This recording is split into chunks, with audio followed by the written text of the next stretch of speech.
की त्यांच्या निवडणुकीतसुद्धा जेवढा प्रचार त्यांनी केला नाही स्वतःच्या प्रचारासाठी, पण तेवढाच प्रचारासाठी त्याच्यापेक्षाही जास्त म्हणा त्यांनी छत्रपती शाहू महाराजांच्या प्रचारासाठी पूर्ण घर त्यांचं हे शाहू महाराजांच्या प्रचारासाठी बाहेर पडलं होतं. प्रथमतः कैलासवासी पी.एन. पाटील साहेबांना मी श्रद्धांजली अर्पण करतो.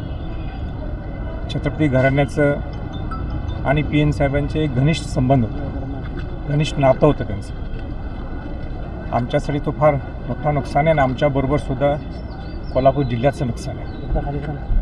मला आवर्जून या प्रसंगी सांगायचं आहे की त्यांच्या निवडणुकीतसुद्धा जेवढा प्रचार त्यांनी केला नाही स्वतःच्या प्रचारासाठी, पण तेवढाच प्रचारासाठी त्याच्यापेक्षाही जास्त म्हणा त्यांनी छत्रपती शाहू महाराजांच्या प्रचारासाठी पूर्ण घर त्यांचं हे शाहू महाराजांच्या प्रचारासाठी बाहेर पडलं होतं.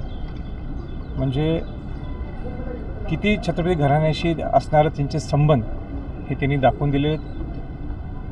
इतका मोठा ही मोठी घटना म्हणा आमच्यासाठी या सर्वांसाठी दुःखद घटना आहे की कशी भरून काढता येईल छत्रपती घराण्यालासुद्धा आणि कोल्हापूर जिल्ह्यालासुद्धा.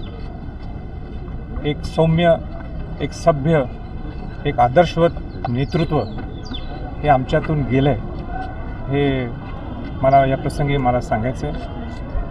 मी परत एकदा संभाजी छत्रपती आणि छत्रपती घराण्याच्या वतीनं सुद्धा मी त्यांना श्रद्धांजली अर्पण करतो. अशाच नवनवीन अपडेट पाहण्यासाठी आमच्या KK न्यूज चॅनेलला सबस्क्राईब करा.